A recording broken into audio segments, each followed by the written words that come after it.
If I'd known Cassie Crawford would die, I might not have joked about wanting to kill her. I'd been at her brand-new $3 million penthouse overlooking Los Angeles for almost an hour this morning, making sure all the details were perfect. Fresh calla lilies in the Steuben vase, stainless steel Italian cappuccino machine properly filled with organic, shade-grown Sumatran ground beans, electronic shades opened at the right angle to let in the light but not the UV rays. At 12:17, Cassie strode in, wearing a sheer white blouse, white jeans, and strappy gold high-heeled sandals, looking even blonder and slimmer than the last time I'd seen her. Our appointment stood at noon, but given the commission she was paying, 17 minutes late counted as on-time performance. "Is everything done?" Cassie asked anxiously.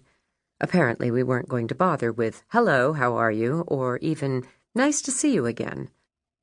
Cassie took off her Chanel sunglasses but didn't even glance up at the handmade Swarovski crystal chandelier that sparkled overhead, sending gleams of sunlight flickering across the foyer. "Done," I replied simply. "Thank God," Cassie said. She made a quick movement of hand against chest, and I thought at first she was crossing herself.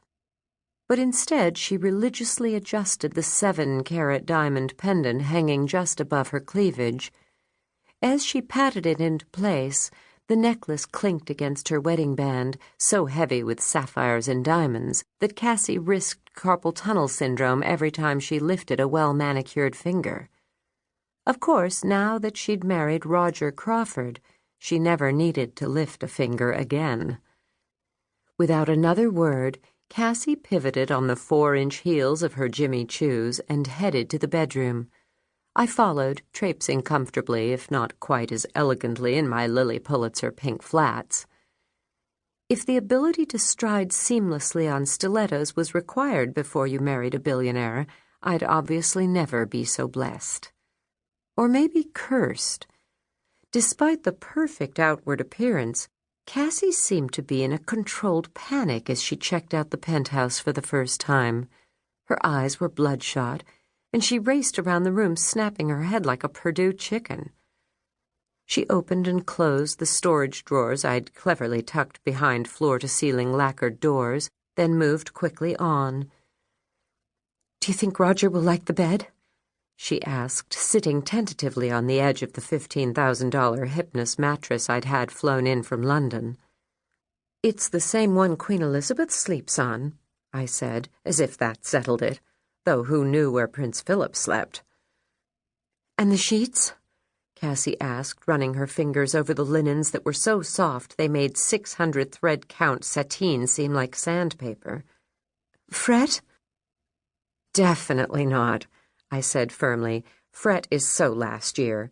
They're now used in some," I lowered my voice, "hotels."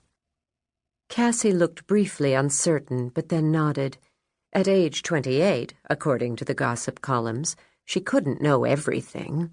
I couldn't either, but being older meant I knew how to sound like I did.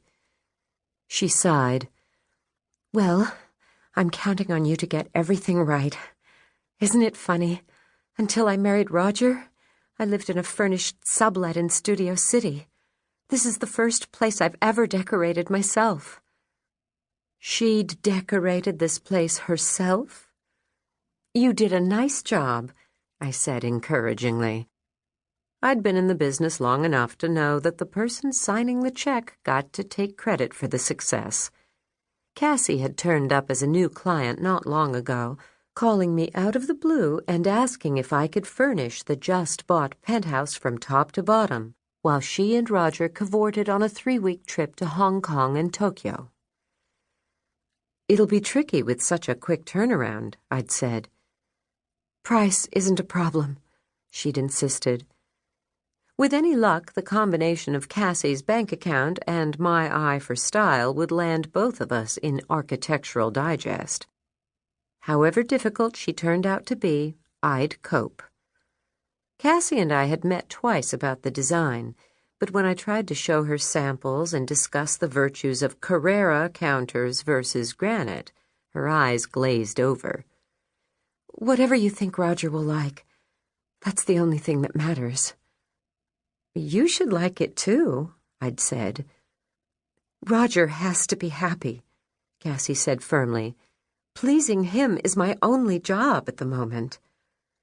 Apparently, the calendar had flicked back to 1950 when I wasn't looking.